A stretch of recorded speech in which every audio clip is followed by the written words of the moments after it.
بسم اللہ الرحمن الرحیم۔ یہ سوال ہے، ہم 6 بہنیں ہیں اور ایک بھائی ہے، والد صاحب کی وراثت کس طرح تقسیم ہوگی؟ ان الحمد للہ والصلاۃ والسلام علی رسول اللہ وبعد۔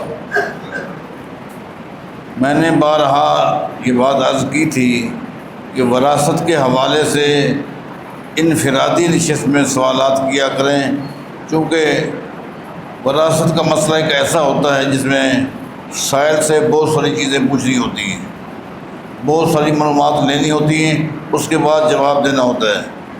مثلا یہ جو سوال کیا گیا ہے، ایک شخص کی جائیداد تقسیم ہونی ہے، اس کی 6 بیٹیاں ہیں، ایک بیٹا ہے، اس کا مطلب تو میں یہی سمجھا ہوں وہ شخص جو فوت ہو گیا ہے اس کی بیوی اس سے پہلے فوت ہو گئی تھی، وہ نہیں ہے۔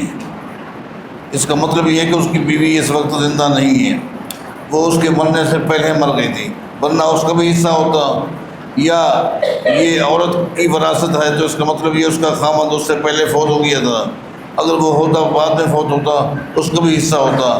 اس کی بھی پتہ چلا جس کی جائیداد تقسیم ہو رہی ہے اس کا نہ باپ زندہ ہے نہ اس کی ماں زندہ ہے، تو بہت ساری چیزیں پوچھی ہوتی ہیں۔ تو جو سوال میرے پاس آیا ہے وہ یہی ہے کہ ایک شخص کی جائیداد تقسیم ہونی ہے اور اس کی 6 بیٹیاں ہیں تو ایک بیٹا ہے، اگر واقعی یہی ورثہ ہیں اور کوئی نہیں ہے تو جائیداد 8 حصوں میں تقسیم ہوگی۔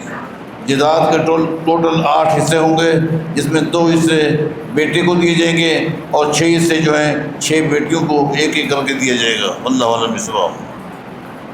ایک شخص نے اپنے والدین کو ان کی زندگی میں عمرہ نہیں کروایا، اب ان کے انتقال کے بعد ان کی طرف سے حج اور عمرہ خود کر لیتا ہے، یہ عمل کیسا ہے؟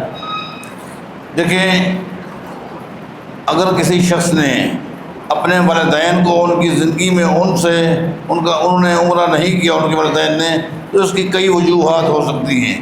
ایک وجہ تو یہ ہو سکتی ہے کہ اس کی مالی پوزیشن اس وقت موجود نہیں تھی، اب ہو گئی ہے، یا بسا اوقات انسان اس قدر مصروف ہو جاتا ہے جس کی وجہ سے اس فریضے سے غافل رہتا ہے، یا سستی بھی ہو سکتی ہے۔ بہرحال والدین فوت ہو گئے، اب ان کو توفیق اللہ نے دی تو یہ عمرہ یا حج والدین کی طرف سے کرنا چاہتا ہے یا کروانا چاہتا ہے تو جائز ہے، لیکن جو بھی حج یا عمرے کے لیے جائے گا لازم ہے کہ اس نے پہلے اپنا حج یا عمرہ کیا ہوا ہو۔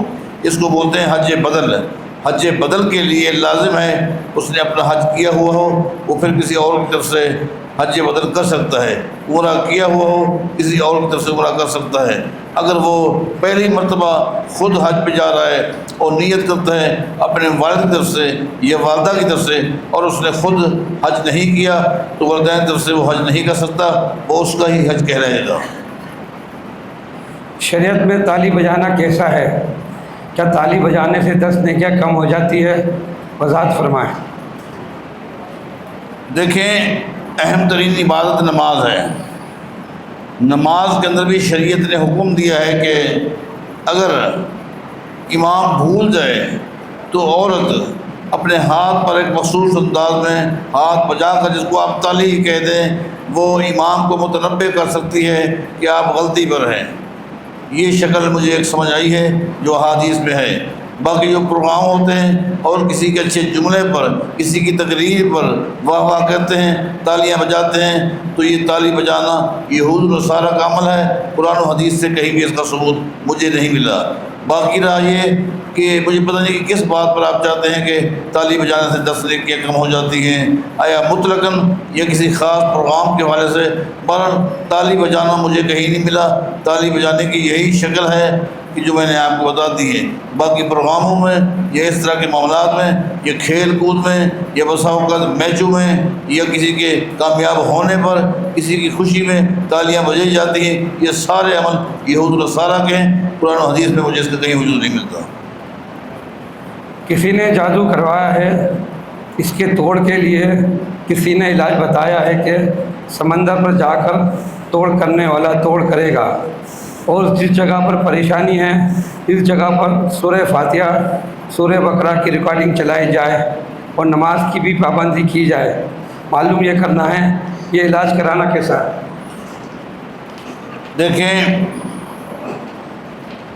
جادو کا ہو جانا ثابت ہے، یہ بات درست ہے، ہمیں نماز کی پابندی کرنی چاہیے۔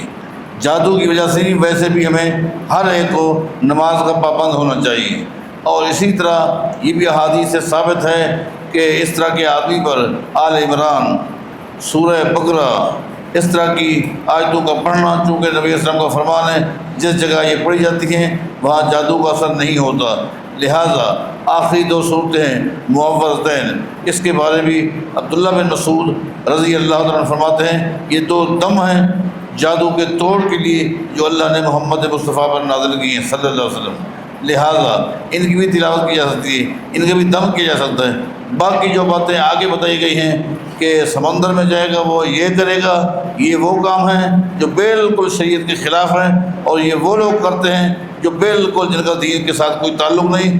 اس طرح کی حرکات سے اپنے آپ کو دور رکھیں۔ اور آپ جاتے ہوں گے، ایک وقت ہم بھی کبھی دوستوں کے ساتھ جایا کرتے تھے، تو راتوں کو لوگ جاتے ہیں سمندر میں کھڑے ہو کر سمندر سے مانگ رہے ہیں، سمندر کا واسطہ دے رہے ہیں، پتہ نہیں کیا کچھ کہہ رہے ہیں، ان کو سمندر کی مخلوقات کو کھلا رہے ہیں، پھر ان کو واسطہ بنا رہے ہیں۔ تو یہ اس طرح کا ایک عمل ہے، اس طرح احترام کرنا چاہیے۔ سوال ہے، میرے رمضان کے 2 روزے رہ گئے تھے، اب میں وہ روزے کی قضا محرم کے 2 روزوں سے پورا کرنا چاہتا ہوں، کیا مجھے رمضان کے روزوں کا بھی ثواب ملے گا اور محرم کے روزوں کا بھی ثواب ملے گا؟ اس کو بولتے ہیں 2 in 1۔ میرے بھائی، آپ محرم کے ان روزوں کی انتظار نہ کریں، وہ فرض روزے ہیں، وہ پیرا کر لیں، ان کو آپ جمع نہ کریں۔ ایک مجھے بڑا پہلے کی بات ہے، مجھے ایک کارڈ ملا تھا دعوت نامہ، اس میں لکھا تھا اس شخص کا ولیمہ بھی ہے اور فلاں تاریخ کو اسی کا عقیقہ بھی ہے۔ عقیقہ بھی ہو رہا تھا، 18 سال 20 سال کی عمر میں اس کا عقیقہ بھی ہو رہا تھا اور اس کا ولیمہ بھی ہو رہا تھا۔ تو اس طرح کے کام نہ کریں، آپ کو فرائض ہیں، اس کو جتنا جلدی ہو سکے رکھیں، وہ تو فرض ہے، یہ آپ روزوں کی انتظار نہ کریں، وہ روزے اس مناسبت سے رکھیں۔ اسی طرح آج ہی مجھے ایک ساتھی نے اسی مناسبت سے ایک سوال کیا ہے کہ آپ نے جمعہ میں دوسرے خطبے میں یہ تو بتا دیا ہے کہ 10 محرم کا جو روزہ ہے اس کا ثواب اتنا ہے، اور اگر 9 روزے کا 9 یا 11 کو رکھتے ہیں اس کا ثواب آپ نے نہیں بتایا۔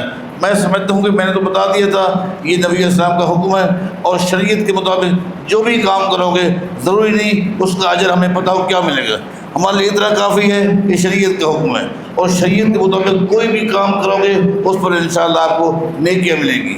تقریباً 18-20 سال پہلے کی بات ہے، ایک ساتھی نے مجھے کہا کہ آپ نے آج حدیث بتائی ہے کہ میاں بیوی جب ہم بستر ہوتے ہیں تو اللہ اس پر بھی اجر دیتا ہے، تو میں پوچھنے کے لیے آیا ہوں کہ خاوند کے لیے کتنا ثواب ہے، بیوی کے لیے کتنا ثواب ہے؟ میرے بھائی، شریعت کے مطابق یہ عمل ہے، اتنا کافی ہے کہ یہ عمل آپ نے کیا ہے شریعت کے مطابق۔ نبی علیہ السلام نے فرمایا یہ عبادت ہے۔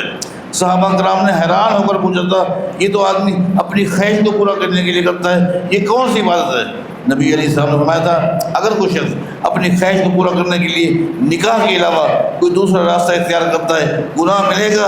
ہاں ملے گا۔ فرمایا جب گناہ ملے گا تو شریعت کے مطابق عمل کرے گا تو ثواب کیوں نہ ملے؟